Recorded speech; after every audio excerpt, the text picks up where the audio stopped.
politique. D'abord, nous tenons, Albert et moi, à vous remercier pour votre présence à cette conférence de presse. Et nous tenons aussi à remercier les journalistes qui ont bien voulu faire ce déplacement. En effet, l'heure est grave. Nous avons tous salué l'avènement du CETERI, mais en mettant l'accent sur le fait que si le CETERI est venu libérer le Gabon, le CETERI devrait tout faire pour que ce pays connaisse une véritable démocratie, mais à condition qu'il n'ait pas l'intention de se mêler à la lutte politique, ce que nous déplorons aujourd'hui. Des tentatives ont été menées pour que nous ne tenions pas cette conférence de presse. J'ai moi-même été l'objet de coups de fil parce qu'ils estimaient que, à nos âges, nous devions encore avoir peur. Et c'est pour cette raison que, résolument, nous avons décidé, chacun à son tour, à délivrer un message. Ensuite, il y aura des questions et réponses adressées à l'un et à l'autre. Et Albert a bien voulu que je puisse commencer. Mesdames et messieurs, le Parti social-démocrate et moi-même rejetons avec force les conclusions d'un dialogue qui n'aura été, en définitive, que monologue, dont les conclusions concoctées par le CETERI ont imposé à un prélat et imposé à un prélat qui s'est révélé sans âme, sans mordant, sans discernement. Je ne veux pas manquer de respect à nos évêques, mais ils ont manqué l'occasion là d'unir les Gabonaises et les Gabonais, parce que c'est leur mission. S'ils se rendent compte qu'un groupe d'individus exclut un autre groupe d'individus, c'est à eux de dire que ça ne correspond pas à leur éthique. Les jugements de valeur rendus ça et là doivent rappeler ce que Jésus a subi. C'est parce que le peuple a voulu rendre justice comme il a voulu, avec passion, que l'on a préféré Barabbas à Jésus et qu'il est mort sur la croix. Donc le peuple, c'est bien. Réunir 600 personnes après leur avoir dicté ce qu'ils avaient à faire, c'est bien. Mais un évêque doit prendre ses responsabilités et refuser l'ostracisme, refuser la désunion. Nous avons vécu 1990, c'était des moments terribles, mais on n'a pas exclu qui que ce soit. On n'a pas réduit le nombre de partis. Et d'ailleurs, comme vous le savez, ceux qui ont lu Machiavel et les fervents de Machiavel doivent savoir que la pléthore de partis politiques est liée certainement à l'idée de diviser pour mieux régner. Et que si on avait l'intention de resserrer le nombre de partis politiques, il conviendrait peut-être qu'ensemble nous édictions les règles du jeu, règles acceptées par tous,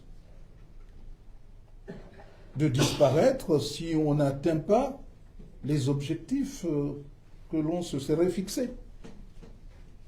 Mais les dictats, on n'en veut plus. On ne veut plus de dictats. Depuis les indépendances jusqu'à présent, on a vécu comprimé. On n'en veut plus.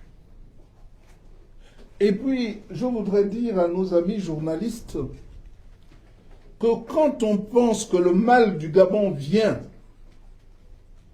des partis politiques,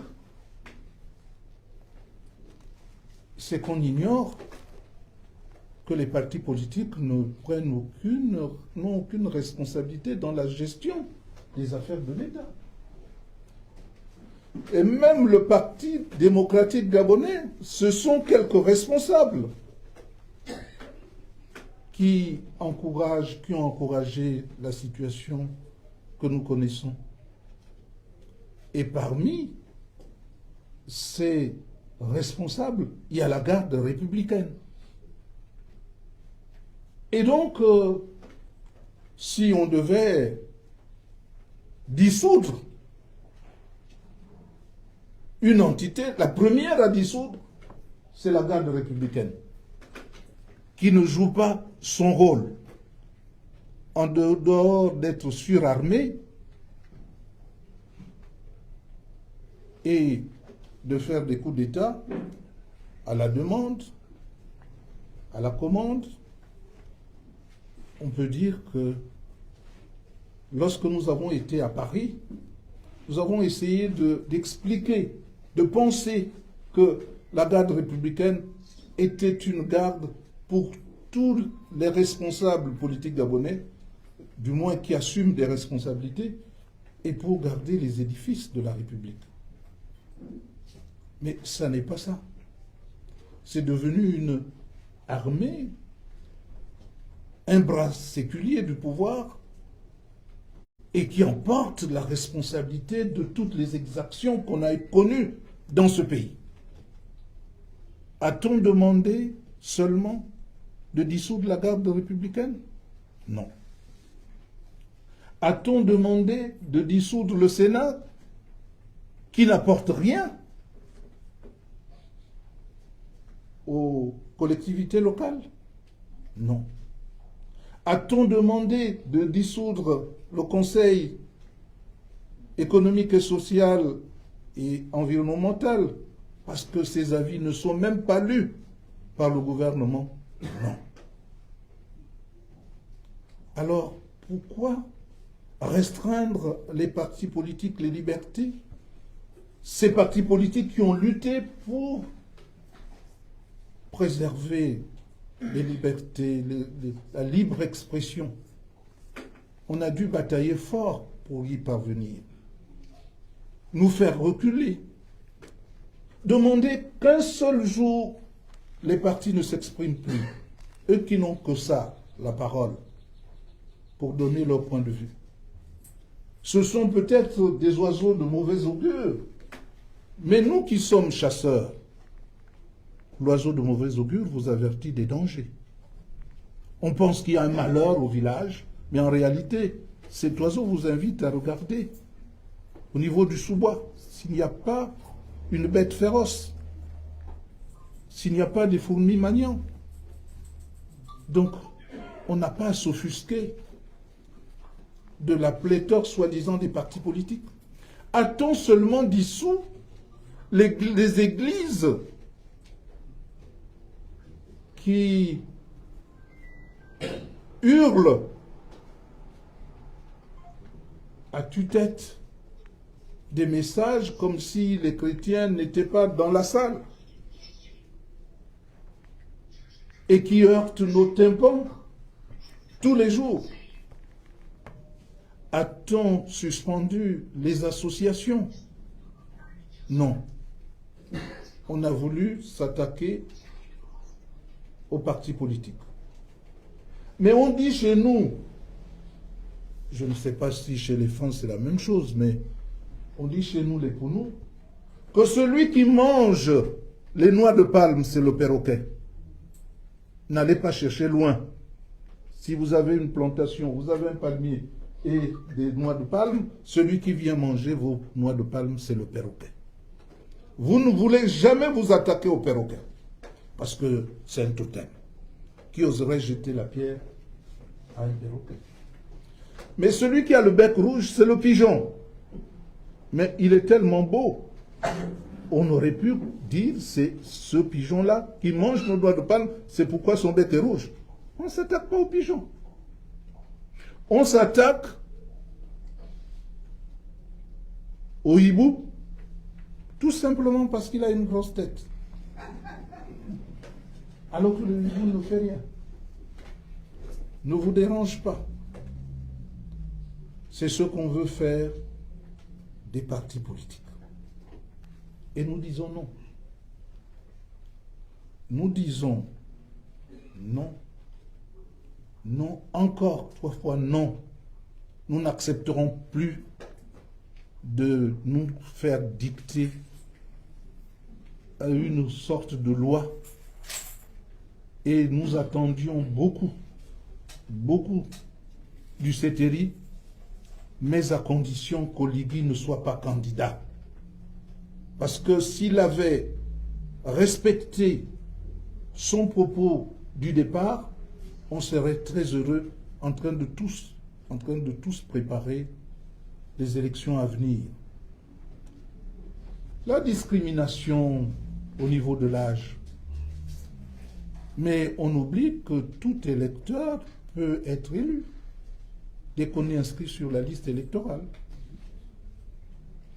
Alors, si à Ngongé, on a prévu qu'à partir de 18 ans, on puisse être candidat, jusqu'à 100 ans, voire plus, parce que nous pensons que tout dépend de la souveraineté du peuple de choisir un tout jeune ou un très vieux.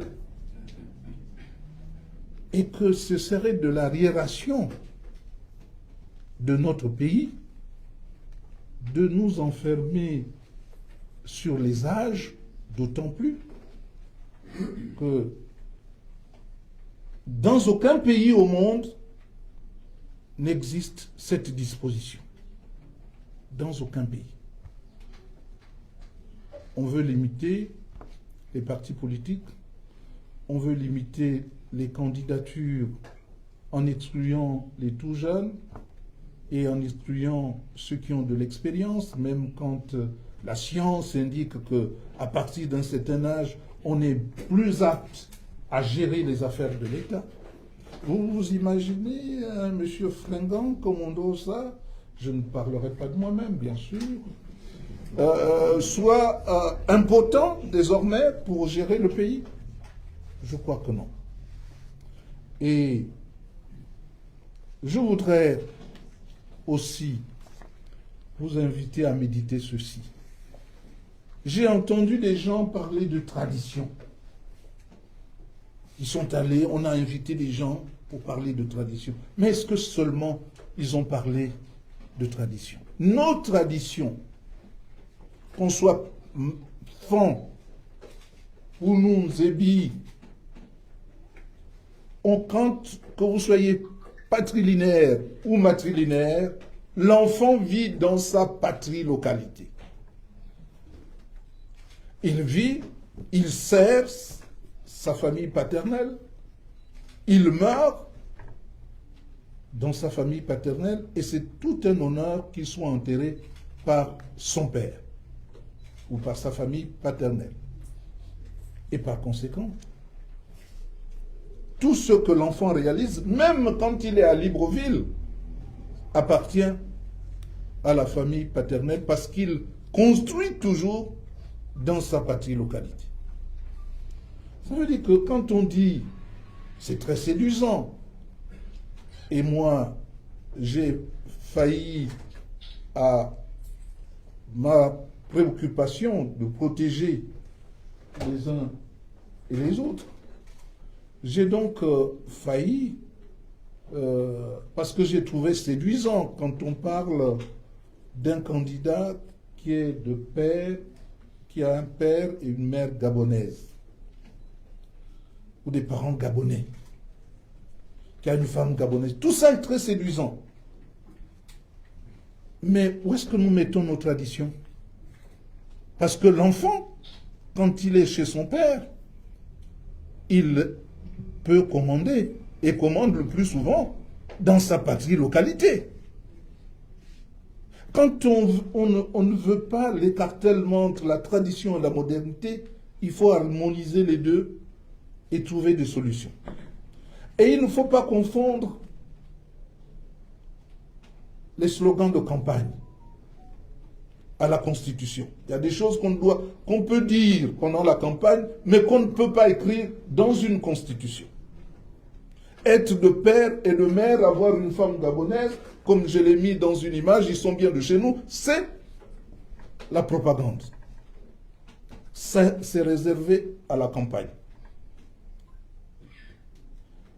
Être jeune et vanter ses muscles ou son dynamisme, c'est réservé pour la campagne.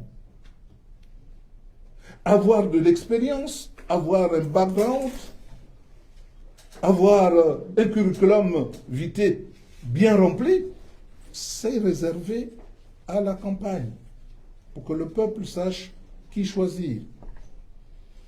Avoir un projet de société,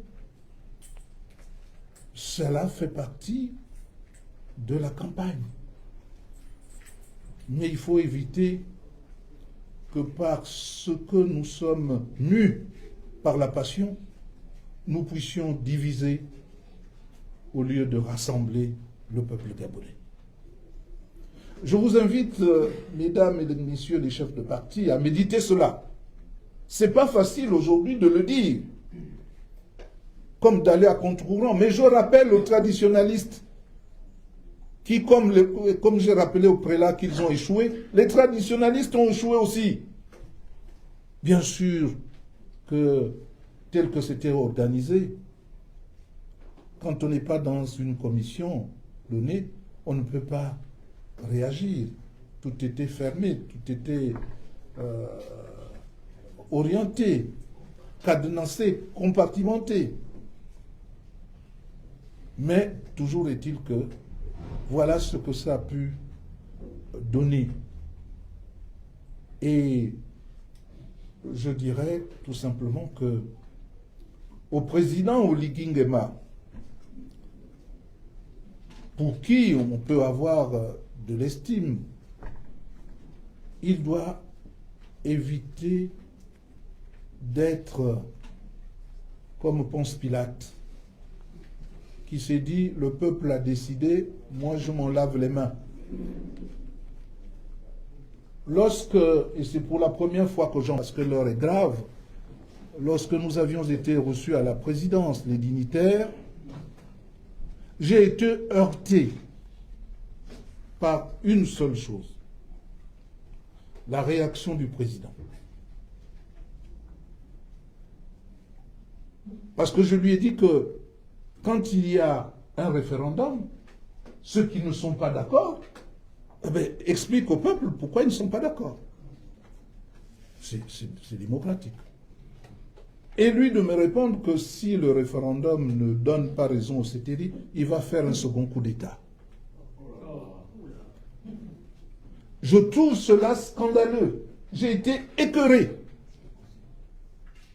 Je n'ai pas vu la réaction d'un Miboto, d'un Malekou ou d'un Revangué. Moi, j'ai été écœuré.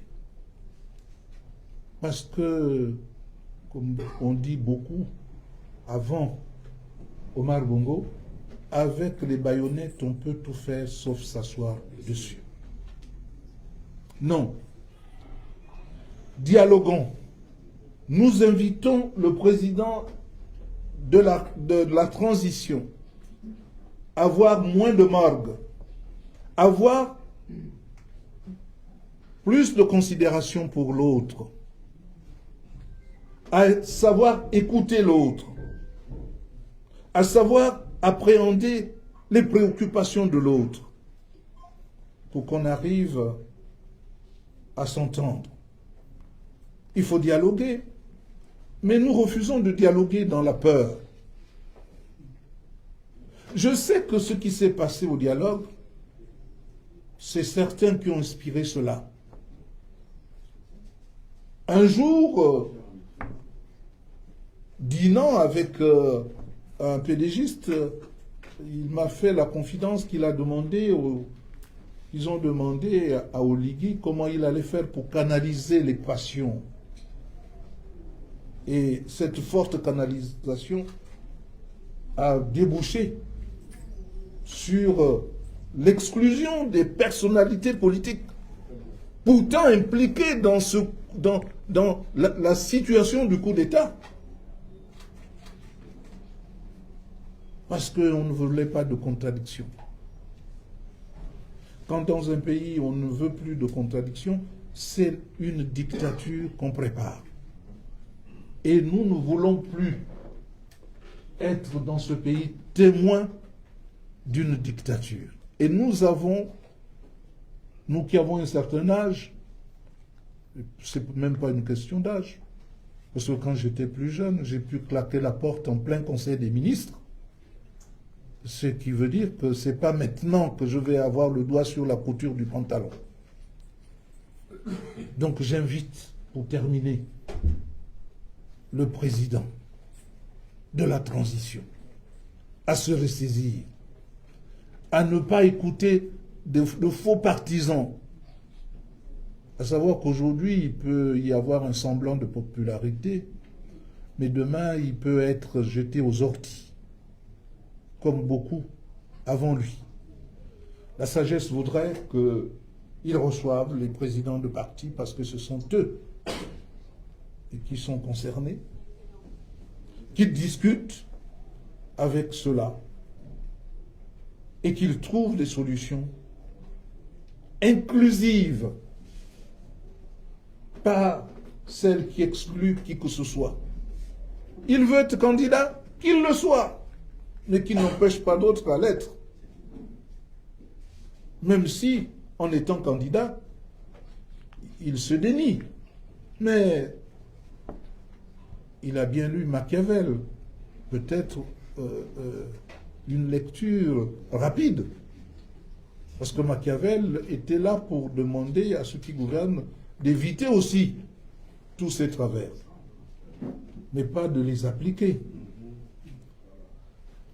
Aussi, mesdames et messieurs, encore merci. Je vais demander à notre ami Albert à se prononcer également à son tour.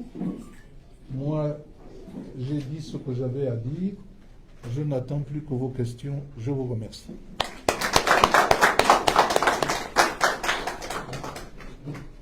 Je commencerai par remercier le président Pierre Claver Mabanga-Moussavou pour m'avoir offert l'hospitalité, en tout cas l'occasion de m'exprimer depuis de nombreux mois. Gabonaises et Gabonais, chers compatriotes, chers participants en vos titres, grades et qualités, mesdames et messieurs, l'objet de mon intervention de ce jour est de faire un certain nombre de rappels à une population qui me semble, à certains égards, désemparée, car sans vision, sans modèle ni fil conducteur. Au sortir de la dernière élection présidentielle, j'ai donné mon point de vue sur la prise de pouvoir par les militaires. Je ne reviens pas dessus.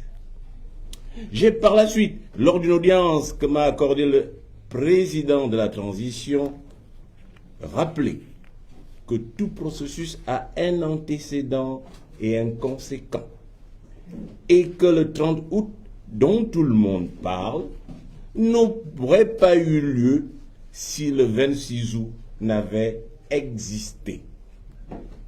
C'est dire, en termes clairs, que je suis pour ma part un homme du 26 août.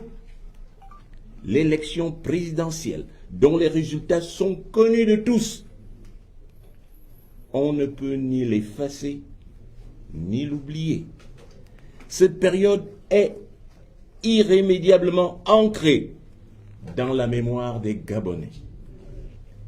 Par stratégie et par tactique, je n'ai pas voulu délibérément engager un bras de fer avec le CRTI, car une telle posture m'apparaissait contre-productive et surtout n'allait pas dans le sens de la volonté populaire.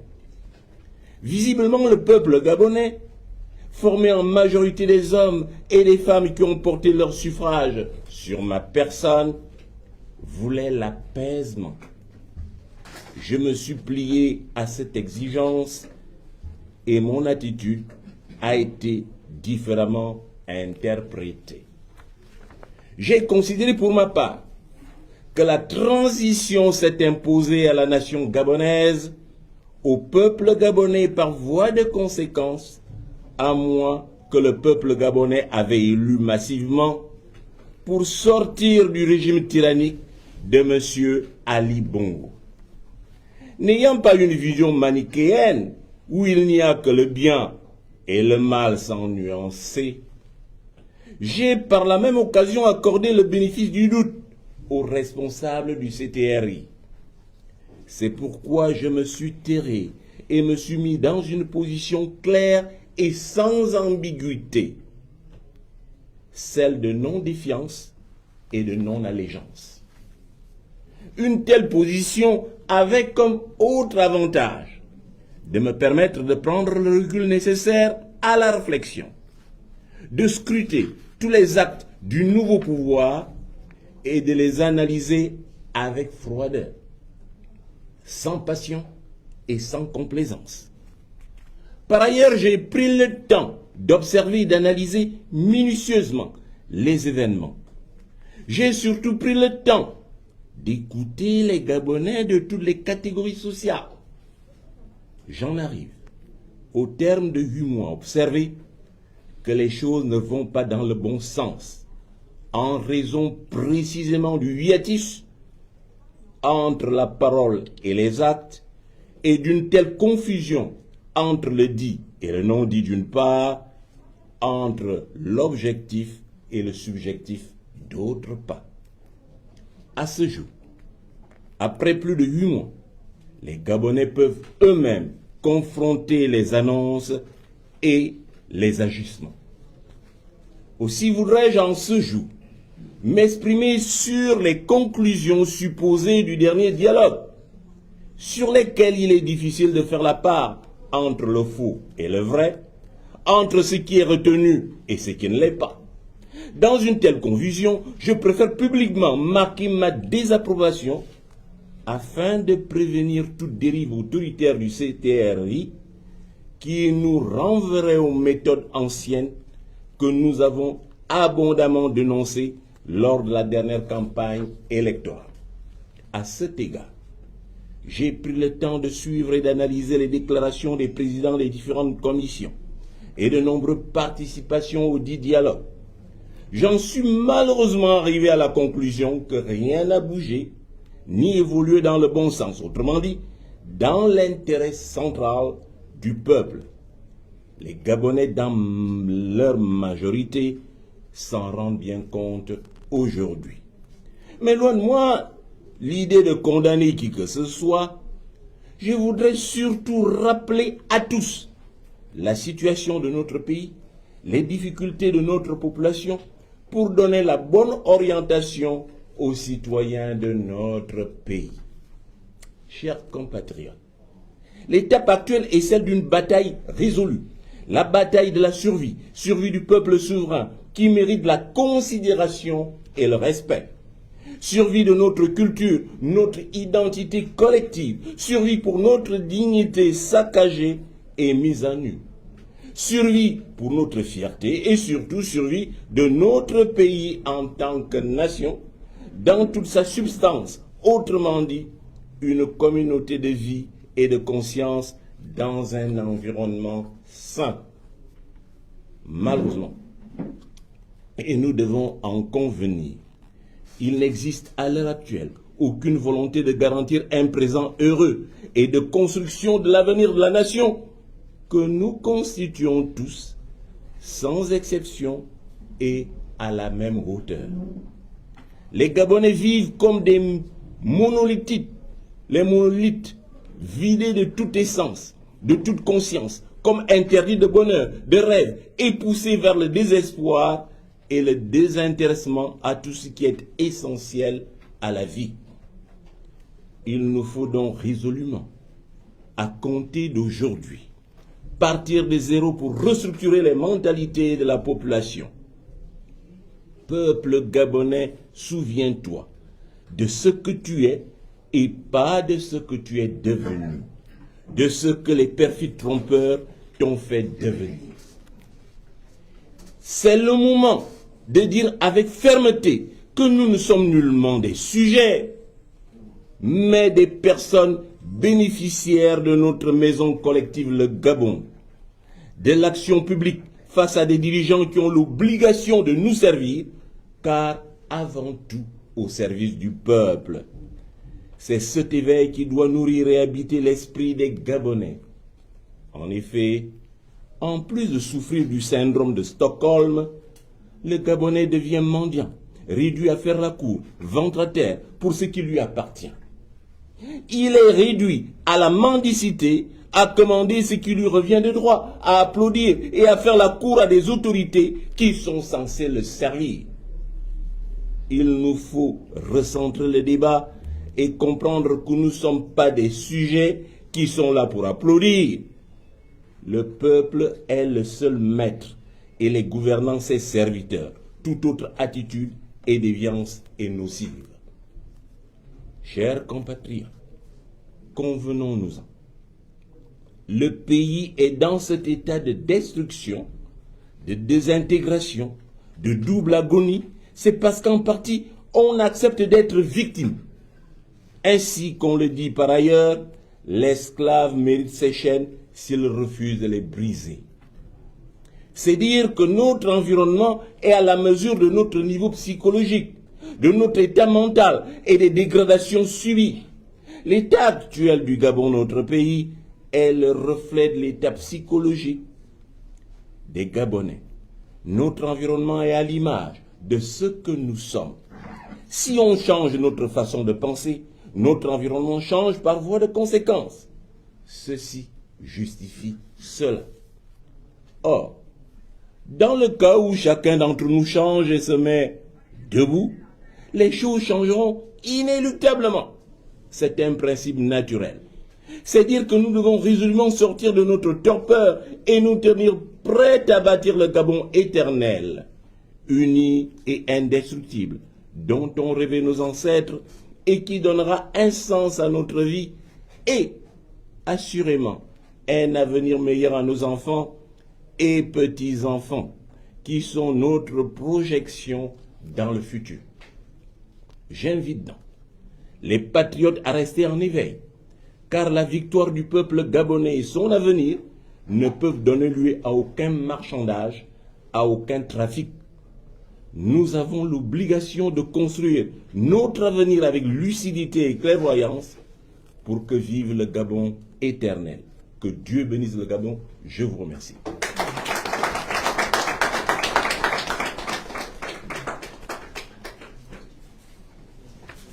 Bien, on peut dire que les hostilités peuvent commencer.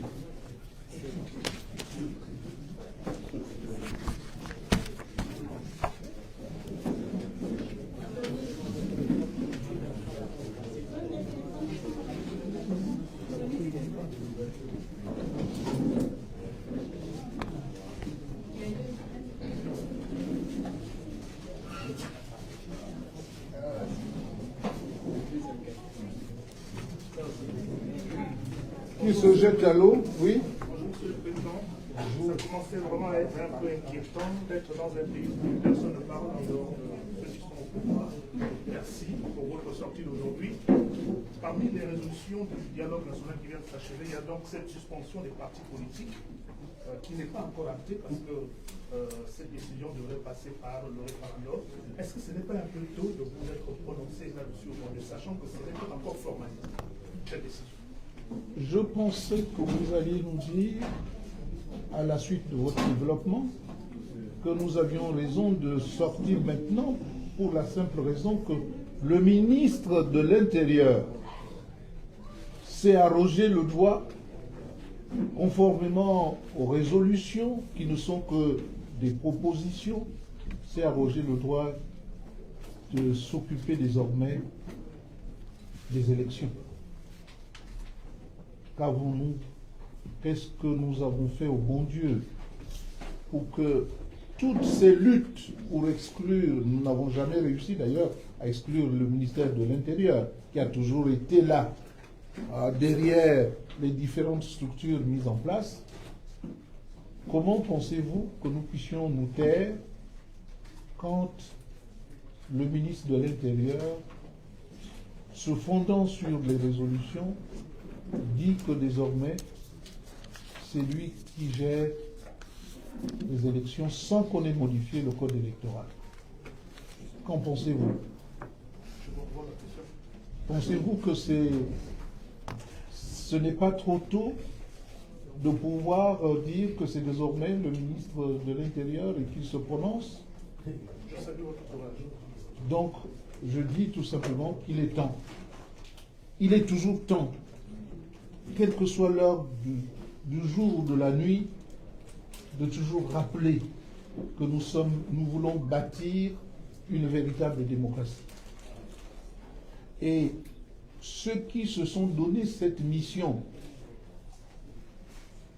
doivent commencer par se mettre en ordre eux-mêmes dans leur comportement pour éviter que les partis politiques ne viennent à réagir, car c'est leur devoir de réagir. Vous ne pouvez pas nous dire, nous sommes restés longtemps sans parler, et quand on parle, vous nous reprochez de parler. Il n'est jamais trop tôt. Au contraire, nous sommes là pour accompagner le CTLI pour qu'il n'y ait pas de déviation ou de déviance par rapport aux engagements pris. La même question est adressée à vous, M.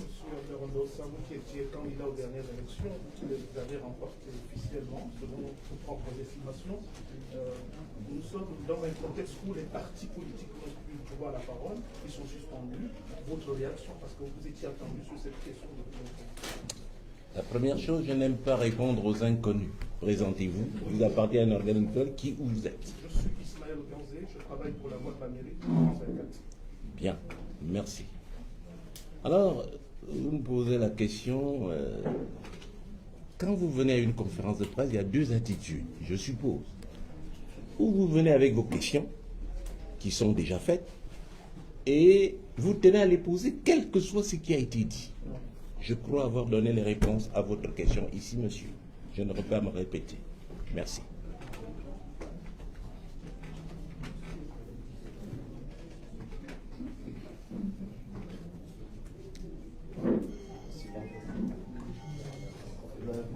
Il n'y a plus de questions? Même si on doit vous rabrouer, ayez le courage de poser des questions. Monsieur le Président. Oui, j'étais vous à l'eau. Aussi en dehors de Gabon première.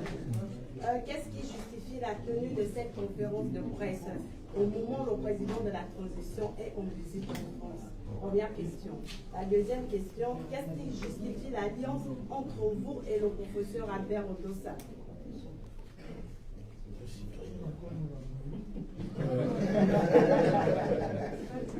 Vous voulez qu'on soit bridé, qu'on ne s'exprime pas parce que le président serait à l'extérieur. Nous ne parlons pas de ce qui s'est passé à l'extérieur. Nous parlons de ce qui s'est passé ici.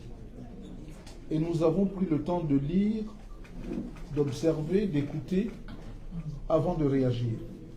Et il est temps de réagir. Il est temps de dire au président de la transition que, quel que soit son âge, il devient le moment de cet exercice le père de la patrie. Et qu'à ce niveau, il doit avoir du discernement. Ne pas tout accepter ou ne pas prendre prétexte des gens qu'on organise pour en imposer aux autres. Nous tenions à le lui dire. Parce qu'on dit chez nous que quand dans la chambre, on n'écoute pas les conseils que vous donne la femme ou l'homme, vous êtes obligé de sortir cela pleine lumière pour dire à tout le monde ce qui ne va pas. Ce qui ne va pas, c'est d'avoir organisé un dialogue où nous avons été exclus, où il nous a invités à sa table, chaque famille gabonaise, en disant envoyez-nous les noms des membres de votre famille et moi-même je choisirai qui j'invite à ma table. C'est indécent. Ça ne se fait pas. C'est vraiment manquer de respect et de considération pour les invités à votre table. Monsieur le Président, c'est ce qui justifie l'alliance entre vous et Non. le professeur Adam. Laissez-moi arriver. Donc tout cela, toute cette orchestration des soi-disant Gabonais allés au dialogue, qui se vantent d'avoir eu le meilleur dialogue alors que ça a été un monologue, m'a emmené à dire, parce que vous savez, il vous l'a dit, c'est une opportunité pour qui s'exprime. Les Gabonais aiment quand l'autre reste reclus quelque part, et puis on l'abandonne. On est tous contents de ce qui peut arriver à l'un ou à l'autre. Mais ça peut nous arriver à nous tous. Et donc, nous avons décidé d'un commun accord de tenir cette conférence de presse qui bouscule les gens. Mais nous n'avons fait que dire ce que nous voulions dire pour l'intérêt de notre pays. Et quand vous m'avez entendu inviter le chef de la transition à écouter avec, non pas avec condescendance les autres. Quand on vous invite à une discussion et qu'on vous dise, bon, vous venez, mais c'est bien, et tout ce qui s'est dit au dialogue, je ne changerai rien, mais alors pourquoi nous inviter? Si ce n'est pas pour écouter aussi la voix de ceux qui n'étaient pas au dialogue, pour que le chef d'une nation puisse se faire son opinion, s'il n'est pas, bien sûr, déjà, s'il n'a pas de parti pris au départ. Et donc, nous n'avons pas à justifier devant vous les raisons d'être ensemble. Nous avons connu, si vous voulez qu'on en parle, quelques divergences, mais ça n'est pas, on a toujours été proches l'un de l'autre. Et donc, je ne vois pas ce qui gênerait à ce que Albert et Pierre Claver donnent une conférence de presse ensemble, et nous allons le faire assez souvent. Et ça va peut-être vous déranger, mais c'est comme ça qu'on a décidé d'être et d'agir. Monsieur le Président, la rôle des cas de Gabon Médiatel. Vous pouvez permettre que je réponde à moi, est-ce que ce ne soit la même question? Oui, je voulais rebondir, plutôt la reformuler. Si vous rebondissez, je n'aurai pas le temps de répondre. Permettez-moi, s'il vous plaît, ce que je voudrais savoir, c'est ça. Vous m'attendez, je réponds moi aussi, monsieur, s'il vous plaît. S'il vous plaît. 3 questions, 3 préoccupations ont été soulevées. 2 essentiellement. D'abord, le président est en France. Si vous avez écouté mon intervention, j'ai justifié ma position. Ni défiance, ni allégeance. Ça veut dire que ce que le président fait, ça ne m'intéresse pas. C'est clair. Et ça ne souffre pas d'ambiguïté. Ni défiance, ni allégeance. Je n'interviens pas parce que le président de la transition est en France. Non. Et j'ai choisi de ne pas intervenir. Il allait dans plusieurs voyages, je ne suis pas intervenu. Donc, ni défiance, ni allégeance. C'est ça ma position. Maintenant, quant à l'alliance avec Pierre Claver, Maganga Moussaoui, ceux qui me posent la question parce qu'ils ne connaissent pas ma personnalité. Moi, j'agis toujours en fonction de l'objet. Objectif et non subjectif. Hier, dans un passé relativement lointain, j'ai participé au gouvernement de Barbongo que je considérais comme un diable. Parce que Barbongo m'a posé un problème. Vous n'êtes pas pédagogiste, vous n'êtes pas des miens. J'ai un problème avec l'éducation nationale et l'enseignement supérieur. Un secteur dans lequel vous êtes l'un des meilleurs. Monsieur, venez pour que vous aidiez, pas moi, mais le Gabon, parce que vous êtes patriote. Quand j'ai répondu, j'ai regardé ce pourquoi il m'a appelé et non qui il était. Dans un passé récent, Madame Missambo, on n'a pas élevé les moutons ensemble. Je n'ai jamais été ancien pédagogiste. J'ai jamais été avec elle où que ce soit. Je ne suis pas membre de l'Union nationale. Mais elle m'a appelé. J'ai suivi, non la nature de Madame Indasme, mais l'objet, ce qu'elle me disait. Il est temps que nous nous retrouvons pour pouvoir construire notre pays. D'où alternance 2023. Et c'est parce qu'il a eu alternance 2023 que je suis devenu ce que je suis aujourd'hui. Maintenant, Pierre Claver Moussaoui m'a appelé pour quelque chose de bien précis et il a été clair. Depuis, on ne vous a pas entendu. Or, tout le monde se pose des questions. D'autre part, vous êtes une autre personnalité. Qu'avez-vous à dire face à tous ces dits lors du dialogue? Je regarde alors l'objet, c'est pourquoi on m'a appelé, et non sa nature. Donc, ce qui part d'alliance, ce n'est pas un mariage où nous sommes liés pour le meilleur ou pour le pire, nous sommes liés par l'objet. Il faut savoir, et c'est cela ce qu'il faut dire aux Gabonais, faire la différence entre l'objectif et le subjectif. Je ne me détermine pas par rapport au subjectif, je me détermine par rapport à l'objectif. Je vous remercie. Merci. Suivant.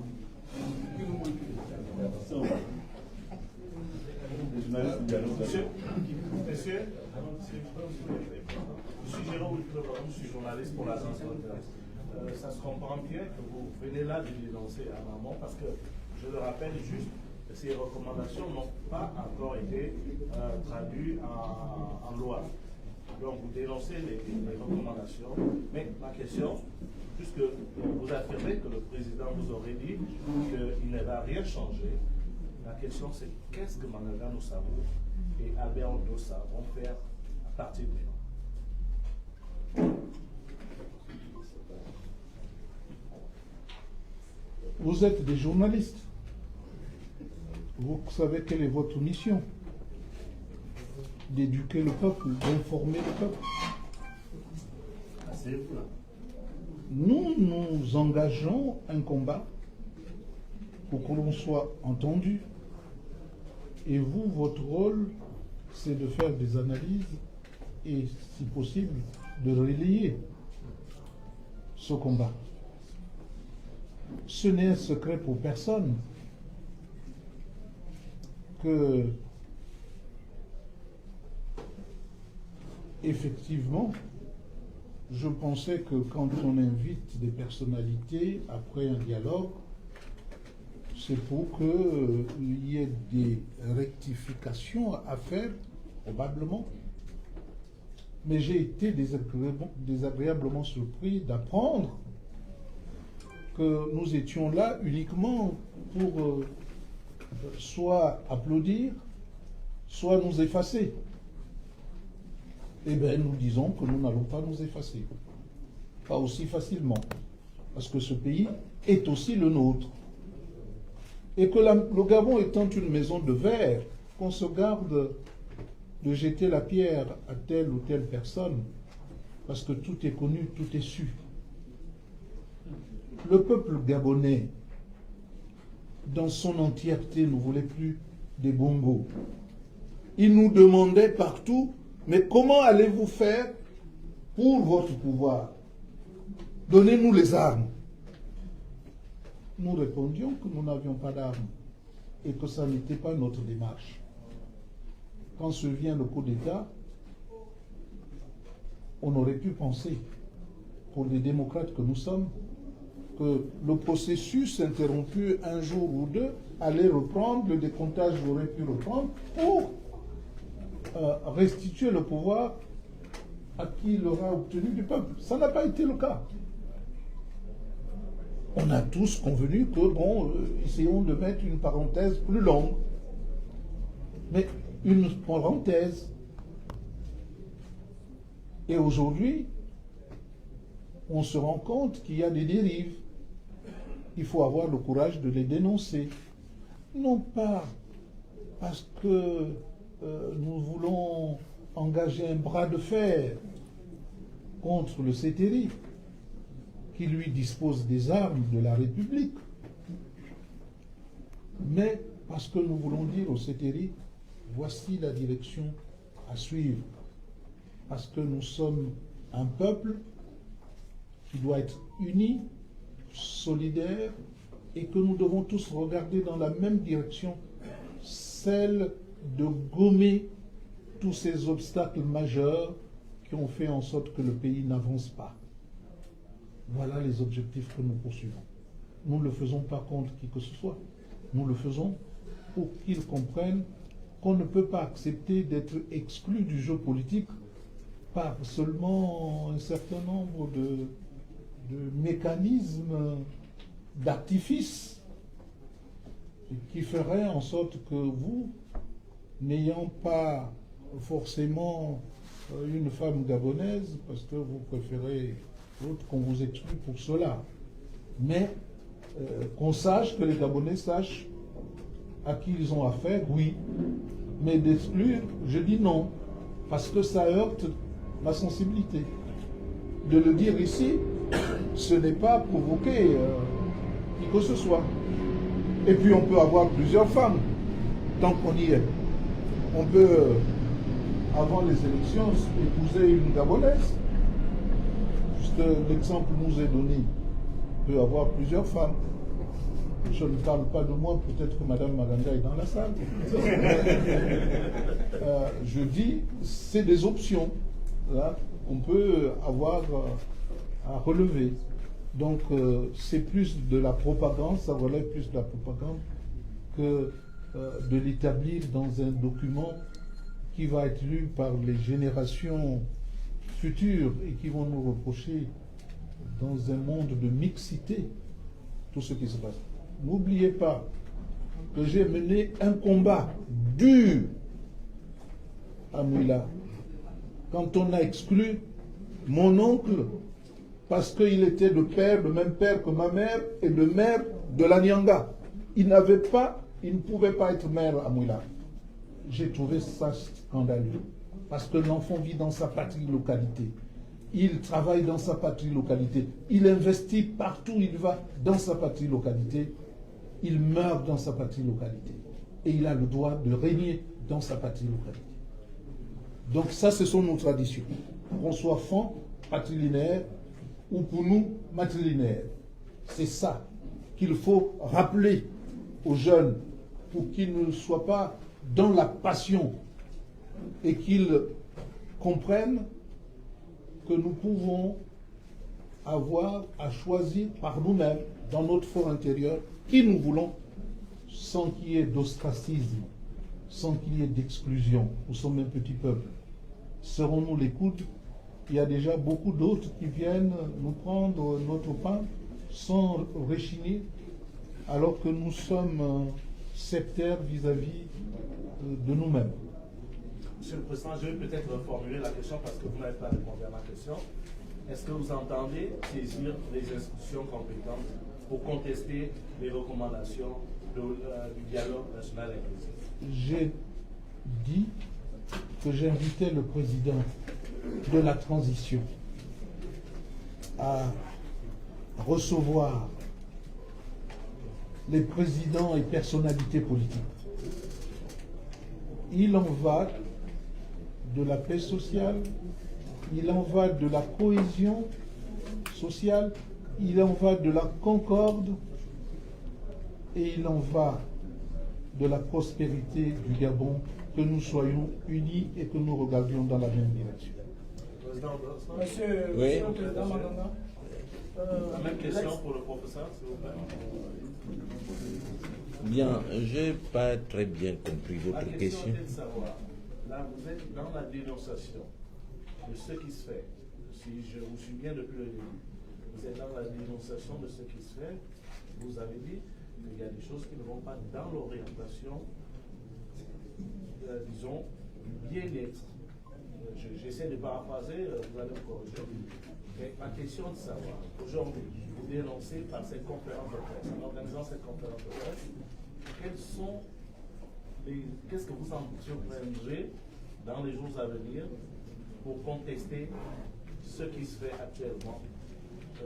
La précision, c'est sur les recommandations du dialogue national inclusif. Alors, ce qui me gêne toujours dans les journalistes, dans les questions des journalistes gabonais, c'est qu'ils ne sont généralement pas centrés sur l'objet, parce qu'ils répondent à d'autres éléments. Des gens qui leur ont donné des questions pour venir les poser, perturber. Mais moi, on ne me perturbe Non, pas. pas du tout. Vous me laissez parler, s'il vous plaît. Vous avez parlé, je vous ai écouté. Allez-y. Vous avez le droit de répondre comme vous voulez. Et vous me donnez le droit, ou je me le donne, de répondre comme moi je veux. La chose est claire, c'est ça l'échange. Pas de restriction dans ce que je vais dire. Donc j'ai toujours de la gêne avec vous. Il existe dans tout pays des moyens politiques.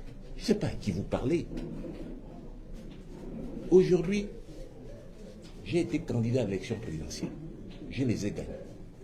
Je me suis primé par le silence, qui est un genre d'expression, sauf pour ceux qui ne sont pas lucides, sauf pour les non-éclairés. Aujourd'hui, je décide de parler en toute connaissance de cause. Et vous me demandez quels sont les moyens que je vais utiliser. Vous êtes sérieux là? Et je vais vous les déployer, vous, que je ne connais pas. Vous n'appartenez pas à mes équipes. Vous ne savez pas ce que j'ai à faire. Quand j'ai gagné l'élection présidentielle, vous n'étiez pas dans mes équipes. Et vous me voyez au cours d'une conférence de presse en train de dévoiler, de dérouler ce que je vais faire. Soyez sérieux.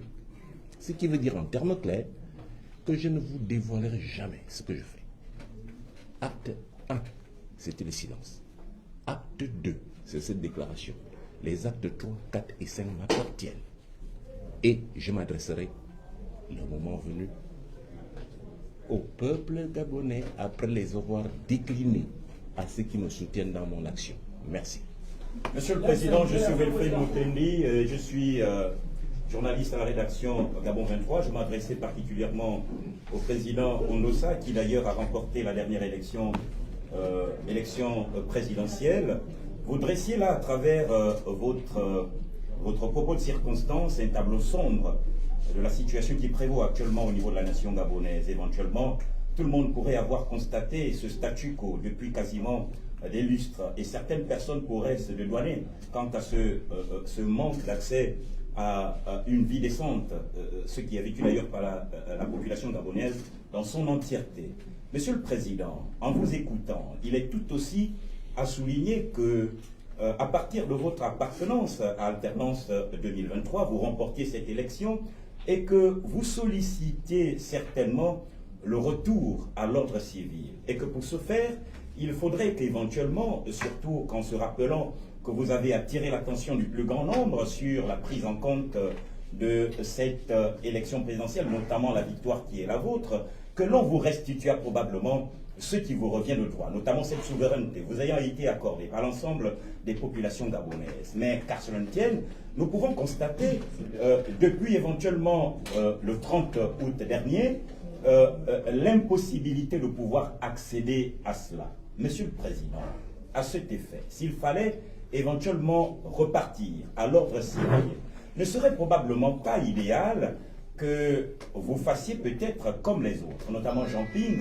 Pierre Mamboundou, paix à son âme, et Paul Mbabessol, qui, en dépit de cette victoire, pourrait un tant soit peu penser à l'intérêt général et que pour rétablir l'ordre, notamment pour maintenir la stabilité dans notre nation, que l'on puisse donner la possibilité à un homme nouveau. Que pensez-vous? Quelqu'un qui n'aurait peut-être La pas... question est trop longue, s'il vous plaît. Je vous en prie. Allez-y. Non seulement vous avez une question trop longue, mais vous êtes un procès d'intention. J'ai parlé ici, depuis l'élection, je n'ai jamais revendiqué quoi que ce soit. J'aime bien être pris sur ce que je dis. Et ce que je dis est toujours écrit. Donc, vous parlez d'un homme. Vous ne parlez pas d'Albert Ondosa. Et pourtant, vous dressez une table sombre C'est sur le pas un statut échange. dans la nation. Attendez, c'est pas vous, c'est pas un dialogue entre vous et moi. Vous, journalistes, vous posez une question. Vous me laissez le point de répondre et on passe à quelqu'un d'autre. Je vous dis, ce que vous dites là ne me concerne pas. Parce que tout ce que vous avez dit n'a rien à voir ni avec mon dit depuis l'élection présidentielle, ni avec le propos introductif. Vous êtes hors sujet. Vous avez parlé... Alors, à partir de ce moment-là, vous me perdez du temps, je vous dis que prenez-moi à défaut sur ce que je dis. Je n'ai revendiqué aucun pouvoir. Et puis, la décision de se présenter ou non, elle est personnelle, individuelle. Ce n'est pas ici que je vais décliner ce que j'ai à faire. Je suis désolé. Donc, soyez dans l'objectif et non dans le subjectif. Ok? Merci. Un instant, s'il vous plaît. La question qu'il a posée à Albert Ondosa m'interpelle. Monsieur, vous êtes un homme nouveau? Il y a des hommes nouveaux. Non, je dis, est-ce que vous êtes un homme nouveau? Il faudrait d'abord que vous compreniez peut-être ce que c'est qu'un homme nouveau par rapport à la situation, au contexte sociopolitique actuel. Non, je voudrais vous définir l'homme nouveau. L'homme nouveau, c'est celui qui vient de naître. Et même quand il naît, il a déjà un péché originel. Ce que vous pensez être des hommes nouveaux, quand on va fouiller, c'est pourquoi les Pounous disent mangeons l'iguane. Ne fouillons pas dans le ventre de l'iguane. Parce que les Pounous ne mangent pas les escargots. Moi j'en mange. Mais les Pounous ne mangent pas les escargots dont se nourrit l'iguane. Et pourtant ils raffolent de l'iguane. Il n'y a pas d'homme nouveau en dehors de ce que nous nous mettons dans nos têtes. Quand on va fouiller la vie des uns et des autres, on n'y verra que de la pourriture. Donc, faites vos choix, mais ne venez pas nous parler d'hommes nouveaux parce que nous sommes dans un processus. C'est un combat que les uns et les autres ont pu mener encore très jeunes. Ils ont eu le courage. Ils ont failli perdre leur vie. Vous dites, vous venez affirmer ici que moi j'ai eu mal de voir Mbabessol perdre les élections en 1993. J'ai eu mal de voir Péasona Mboumbou Yakou aller annoncer les résultats que Bongo avait gagnés alors qu'il ne les avait pas gagnés. J'ai eu mal de voir que Mamboundou n'a jamais accédé à une telle situation. J'ai eu mal de voir Mba Obam connaître la même situation. J'ai eu mal à voir Ping, qui était, avant que d'être candidat, au pouvoir. Et reconnaissance, c'est mon neveu, il y est sous cap. Quand les autres connaissaient les problèmes, il a fini lui-même par se retrouver dans la même situation. C'est-à-dire de gagner l'élection, mais de ne pas accéder à la fonction. Doit-on continuer? Doit-on encourager cela? Est-ce que ce qui a causé du tort au pays, est-ce que c'est le fait d'avoir des hommes nouveaux, des hommes anciens, ou des gens sans perspective, sans volonté, sans culture de la vie de la nation, et ce qui a entraîné toutes les dérives que nous connaissons? Essayez, s'il vous plaît, quand vous devez vous produire, je dis bien vous produire devant les autres, de tourner votre langue plusieurs fois. Et sentez-vous offusqué non, peut-être? non. Tournez votre langue plusieurs fois et de dire que chacun ici est libre d'être candidat ou de ne pas être. Vous pouvez être candidat. Et le peuple peut vous choisir. Vous vous souvenez à Kanda, vous y étiez. On a dit que à partir de 18 ans, un jeune pouvait être candidat à l'élection présidentielle. C'est à toi. C'est au peuple souverain de choisir. L'exclusive, les gens nouveaux, qu'on voit nouveaux, alors qu'ils sont des anciens, alors qu'on les voyait là, rôdant autour de ceux qui avaient le pouvoir, ne peuvent pas être considérés, en tout cas pas par moi, comme des hommes nouveaux, mais comme des hommes tout court, qui ont des ambitions certainement. Mais ne faites pas taire, ne dites pas, ne soyez pas insultants en disant vos autres compères ont laissé le pouvoir au dictateur, alors vous aussi rentrez dans les rangs. Non. Non. Quand on vous adressera dans la rue et que personne ne lèvera le doigt, je condamnerai ceux qui vous ont laissé agresser sans réagir. Nous ne devons pas baisser les bras. Nous n'avons pas le devoir de conseiller cela. J'allais dire, c'est impie de venir tenir de tels discours. Monsieur Pierre Claver, Madame Salou, l'ex-Sinclair, nous traitons les choses de chez nous. Nous allons parler de l'objectif, comme l'a dit Monsieur Albert Ondosa. En 2016, vous venez de le dire, vous avez eu mal de voir Ping qu'il n'a pas eu sa place, qu'il avait sollicité auprès du suffrage du peuple. Pourquoi en 2023, lorsque M. Ondosa vient de le dire, avait été appelé par Paulette Missango et les autres les ont rejoint, notamment Domsima, Chamblier, pour créer l'alternance 2023 afin de reconstruire le Gabon. Pourquoi vous ne les avez pas rejoints? Pourquoi aujourd'hui? À moins que je me trompe si vous étiez. Et pour monsieur... Continuez. Voilà. Et pourquoi c'est aujourd'hui que vous êtes ensemble pour vouloir reconstruire le Gabon et pour revendiquer ce que le président de la transition est en train de faire? Monsieur Albert Ondosa, vous parlez de l'objectif. Votre objectif, d'après ce que vous disiez dans toutes vos apparitions, était de chasser les bongos et assainir les institutions. Et ce n'est pas Albert Ondosa de venir construire le Gabon, ce n'est pas Ondosa qui va construire les routes et tout. Quelles devaient être vos missions aujourd'hui, sinon vos actions, si vous aviez été là depuis le 26 août dernier? Quel est l'objectif de Oligui et qu'est-ce qu'il n'a pas fait depuis les 8 mois qu'il a pris le pouvoir? Je commencerai à dire que je ne suis pas là pour faire le procès d'Oligui. Je le ferai le moment venu. Je ne suis pas venu faire le procès d'Oligui.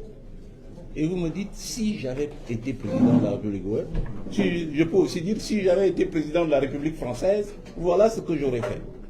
Donc, votre question, je ne veux pas y répondre puisque je ne suis pas président de la République. Voilà, je vous remercie. Bien, vous m'avez posé la question, mais je crois que vous avez eu un doute. Vous avez eu un doute. Si vous voyez bien les archives, je faisais partie de l'alternance. Dès le début. Et j'en étais premier vice-président. Et il peut se trouver qu'au cours du parcours, nous ayons des divergences. Parce que moi, je suis quelqu'un, je n'ai pas de haine vis-à-vis de qui que ce soit. J'ai des préoccupations qui sont celles de trouver les voies et moyens de sortir ce pays de l'ornière. Aussi, quand mes amis, quand ils nous ont décidé de faire des choix sans tenir compte du fait qu'il fallait avoir un projet de société et débattre de cela avant le choix, je me suis senti exclu. Parce que j'ai des préoccupations qui dépasse le fait d'avoir le pouvoir, mais de savoir ce qu'on va offrir au peuple. Ce sont de petites divergences qui ont fait que j'ai dû sortir des rangs. Mais ça ne veut pas dire que je ne participe pas au combat qu'ils ont eu à mener, ou que je n'ai pas eu à reconnaître la victoire d'Albert Ondossa. Vous comprenez? J'aurais été choisi, ça aurait été la même chose. Paulette aurait été choisi, ça aurait été la même chose. Baro Chambry aurait été choisi, ça aurait été la même chose. Mais il peut y avoir des divergences, parce que moi je veux qu'on parle de l'essentiel, qu'est-ce que nous ferons après. Vous avez posé la question. Merci. Bon. Karl Makemba, Gabon Misatal. Professeur Albert Ondossa, une question. Vous semblez avoir rejeté en bloc les conclusions du dialogue national inclusif. Mais là, je voudrais un peu rentrer dans les détails, notamment la recommandation consistant à réorganiser les partis politiques sur la base des blocs idéologiques 4, ce qui semble être en vue. Est-ce que ce ne serait pas là une manière justement de réorganiser un peu cette cacophonie qu'on a au sein des partis politiques? Je crois que ce qu'il y a comme problème, c'est que nous ne nous situons pas sur la même échelle de valeur. Quand je comprends votre question, la réorganisation est le fait d'une entité supérieure qu'on appelle l'État, qui décide à 8h ou à 9h de réorienter les partis politiques. Or, dans leur essence, c'est des associations privées, organisations d'individus libres.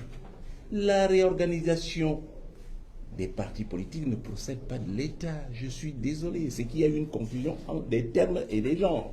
La réorganisation des partis politiques dépend tout d'abord des militants, sur la base d'une idéologie, sur la base d'une vision, sur la base des programmes et sur la base d'une conquête du pouvoir. Au local, au législatif ou au présidentiel. C'est cela, me semble-t-il, dans les pays qui fonctionnent normalement. Donc, une organisation ne saurait être imposée. L'État crée un cadre à l'intérieur desquels, de manière délibérée, les organes se restructurent. Donc, je combats tout dictat parce que je ne reçois aucun ordre de l'État et je n'ai pas effectivement à m'y soumettre. De plus, je n'appartiens à aucun parti politique et je n'ai pas de parti politique. Donc, il faut bien comprendre que l'ère du temps, c'est cela. Il y a de nombreux présidents qui sont présidents sans avoir appartenu à aucun parti. Les exemples font légion. Donc, restructurez votre question pour que vous sachiez que l'État ne peut pas s'opposer en organisation des associations privées. Ce n'est pas possible. C'est de l'imposture. Je vous remercie. Une question. Monsieur Ali Akbar Azizet, Gabon 24 Actualité. Je vais m'adresser au professeur Albert Ondossa. On voudrait savoir, vos agents de sécurité sont des particuliers ou des agents de force de défense et de sécurité? La deuxième question, monsieur le professeur, selon la clameur populaire, vous aurez reçu 3 milliards par le CTRI pour votre apaisement. Info ou intox? La dernière question, les recommandations du dialogue d'Angondé ont été faites par les Gabonais normales selon vous? Merci. L'émotion, qu'on connaît. Bien, monsieur Azizé, je vais répondre effectivement à ces deux questions ou trois. La première question c'est vos agents de sécurité? Ok, d'accord. Les agents de sécurité. Alors, je commence par là. Dès lors qu'on est dans un pays organisé et normal, il appartient au pouvoir en place de protéger les hommes politiques, quels qu'ils soient, de la majorité comme de l'opposition. Dans le cas d'espèce, Albert Ondossa, les procès-verbaux les procès-verbaux existent. Tout le monde en a pris connaissance. Toutes les missions diplomatiques en ont pris connaissance. Ce n'est pas moi qui les ai signés, ce n'est pas moi qui les ai signés, qui les ai sortis. Les résultats ont été centralisés. Et ces résultats-là ont été donnés. Tout le monde les a. Vous devez les avoir. Si le pouvoir décide de protéger Albert Ondosa pour des problèmes de sécurité globale du pays, parce qu'une balle dans la tête d'Albert Ondosa, c'est le Gabon qui brûle. Si vous n'en parlez pas, si vous n'en prenez pas conscience, vous individuellement, c'est votre problème. Maintenant, quant au pays, Albert Ondosa, au sortir de la dernière élection présidentielle, avait une garde privée qui était payée par alternance 2023. Bien, le problème est posé. Faut-il protéger Albert Ondosa ou non? Il appartient aux détenteurs du pouvoir d'État d'en décider. Il a décidé d'affecter effectivement les militaires de la GR qui ont pour mission de protéger tous les hommes politiques gabonais à quelque niveau que ce soit, a fortiori quelqu'un qui est supposé avoir gagné l'élection présidentielle. Et je vous ai répondu. Donc, ils sont là, envoyés par le CRTI. Deuxième élément, j'aurais reçu 3 milliards, mais vous allez à la baisse. Parce que le dernier chiffre que j'ai entendu, c'est 8 milliards. C'est parti de 2 milliards, 3 milliards, 4 milliards, et le dernier que j'ai entendu, c'est 8 milliards. Bien. Et, de manière insidieuse, on a dit que si Albert Ondosa se tait, c'est parce qu'il a été acheté. C'est bien. Je n'ai pas réagi. Puisque vous me posez la question, je ne vous dis pas non. Mais je mets quiconque au défi qui a transporté les milliards, je l'invite à un débat public télévisé. Parce que c'est facile de distiller les choses. Mais moi, je n'ai jamais reçu ces milliards-là.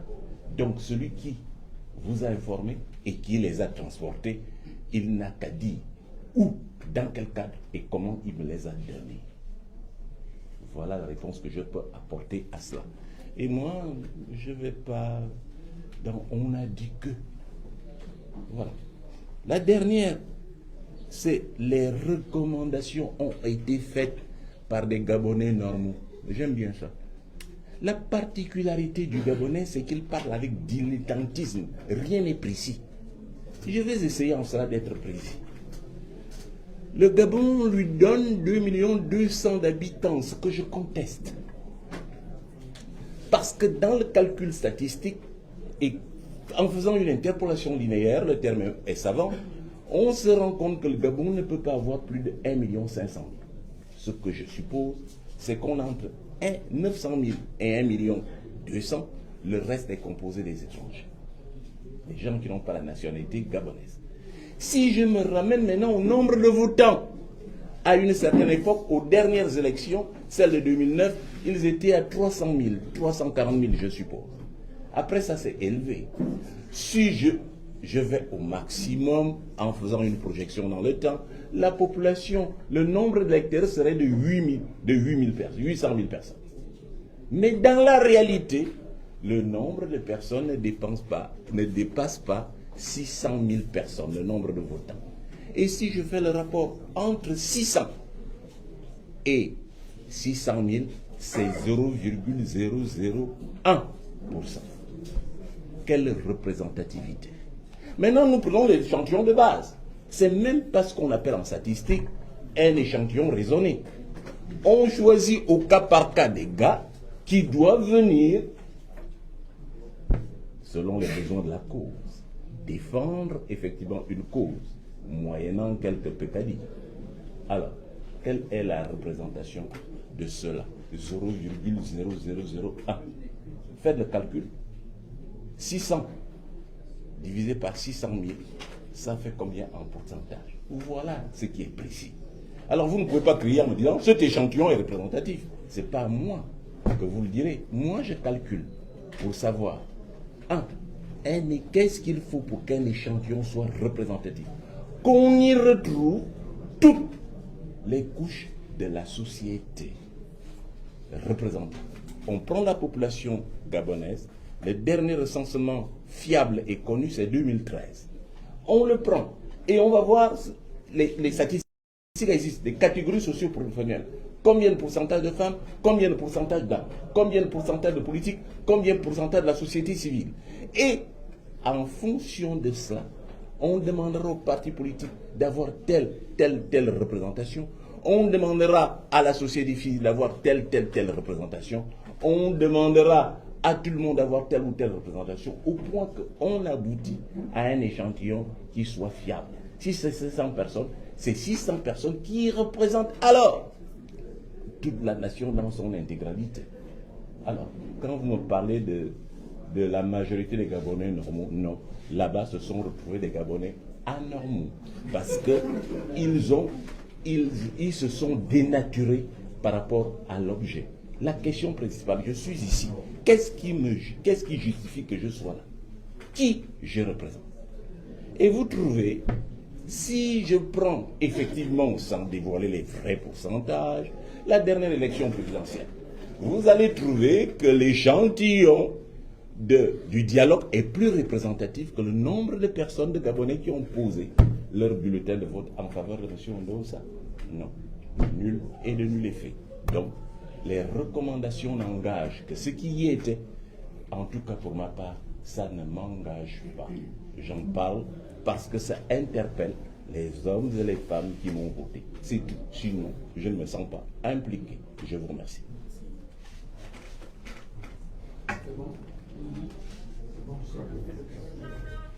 Je vois que nous pouvons en rester là et que vous avez compris les raisons de notre présence ici et de nos réactions. C'est pour tenter de corriger ce qui doit l'être et rappeler qu'on ne peut pas se servir de 600 personnes triées sous le volet pour imposer sa volonté et son dictat aux autres. Nous disons non. Moi, je dis non. Et je voudrais, parce que je suppose qu'il n'y a pas eu beaucoup de relais, saluer fortement la déclaration des 104 partis politiques au niveau du CND, représentés au sein du CND, qui ont dit avec clarté que ce qui a été fait, surtout de la part de ceux qui ont été, certains parmi eux, comment les sous-commissions ont agi, comment l'embrigadement s'est fait, comment les orientations se sont faites pour aboutir à ce que nous savions déjà avant d'aller au dialogue. Non.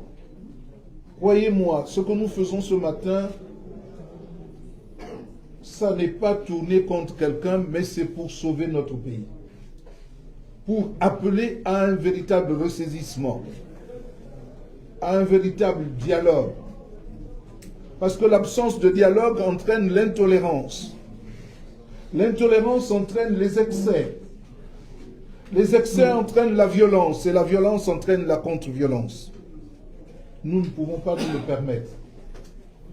Non pas par peur, mais pour préserver des vies humaines. Alors, quelles que soient les ambitions des uns et des autres, n'empêchez pas l'autre de s'exprimer, c'est sa seule voix. Quand on parle, on respire. N'empêchez pas les gens de respirer. Ne bridez pas les partis politiques. Ils ont besoin de respirer, de s'exprimer.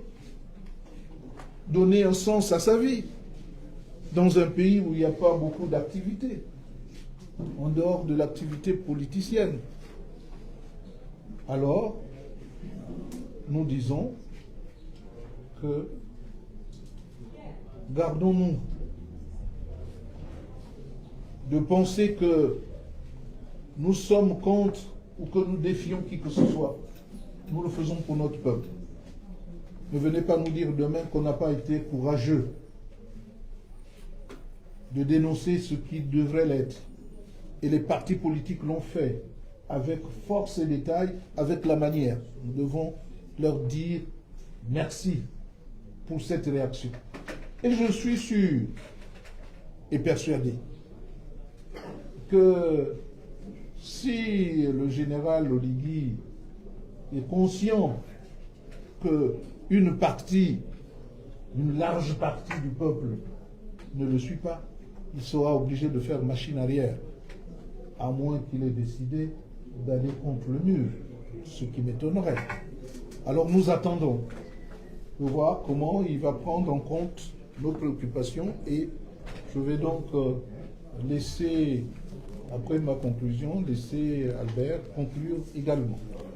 Alors, en mot de fin, j'aimerais, ainsi que je l'ai dit au début, remercier le président Pierre Kalamaou-Moussavou pour m'avoir offert l'hospitalité et l'occasion de parler depuis bien longtemps. Je voudrais ensuite remercier les journalistes qui ont accepté de prendre part à cela et qui ont posé des questions qui m'ont permis de répondre aux préoccupations, aux questionnements du peuple gabonais. Je voudrais leur demander pardon, souvent j'ai une réaction véhémente. C'est dû à l'atmosphère de notre pays, qui est une atmosphère non fiable, sulfureuse, et qui fait en sorte que, généralement, quand on a des gens en face de soi, on ne sait pas qui ils sont, qui les envoie et pourquoi. On a beau décliner qu'on vient de la presse officielle, nous savons également comment l'opinion se manipule. Voilà pourquoi je suis très réactif dès lors qu'on me pose des questions, parce que je scrute pour savoir si cette question vient d'un journaliste ou c'est un sulfureux politique qui les leur a suggéré. Je suis donc content, je voudrais d'abord vous présenter mes excuses si d'aventure j'ai été véhément. Mais j'aimerais surtout vous remercier pour m'avoir donné l'occasion de parler de deux choses qui semblent avoir préoccupé les Gabonais. Le fait que je sois là, assis à côté de Pierre Claver-Mabougamoussavou. J'aimerais le redire, et j'ai des exemples historiques. Albert Ndosa ne se soucie pas du subjectif, il va à l'objectif. Cela veut dire qu'aujourd'hui, j'étais opposé à Ali Bongo. Si Ali Bongo me dit, Albert Ndosa, j'ai trouvé que le dialogue n'était pas bien, est-ce qu'on peut se mettre d'accord? Je serai présent. Voilà ma logique. Il faut que ce soit clair. Qu'on ne me perd pas du temps à vouloir regarder avec qui je suis. Et c'est par ailleurs une manière de manifester ma totale indépendance. Je ne dépends de personne. Je fais ce que je veux, quand je veux et comme je veux. Et je n'entends répondre aux dictats de personne. Première question. Deuxième préoccupation, c'est à propos de l'argent. Ça fait 8 mois que je me tais. J'ai tout entendu. Mon silence est dû qu'on m'a acheté. Je rigole. Omar Bongo était l'un des plus riches du monde. Les statistiques le disent. Oligui Nguema n'est pas sur la liste des plus riches du monde. Si Omar Bongo n'a pas pu acheter Ndosa, rassurez-vous, Oligui Nguema ne pourra pas m'acheter. C'est sur l'objet. Qu'est-ce qu'il fait pour ce pays? Et c'est sur quoi je suis. Et je me dis que j'ai présenté un projet aux Gabonais qui l'ont approuvé. Albert Ndosa a eu un score que personne, depuis que le Gabon existe comme État, n'a eu. Pensons aussi, on ne peut donc pas balayer cela d'un trait. Non. Cela suppose effectivement qu'on s'asseye. Ça ne veut pas dire qu'Albert Ndosa va être vice-président. Non, on ne peut pas partir de président pour être vice-président. Je suis désolé, je suis clair. Et je l'ai dit à Oligui de manière claire. Je ne serai pas son premier ministre, je le répète. Je ne serai pas son ministre, je le répète. Mais ce que j'ai dit, les Gabonais ont envie de vivre mieux. Que toute disposition soit prise à cet effet. Ensuite, répondre à une préoccupation des Gabonais. Bannir le système Bongo PDG qui a ruiné notre pays. Et je reviens sur ce qui est essentiel, la commission justice et réconciliation qui s'impose pour reconstruire ce pays. Je vous remercie. Bien.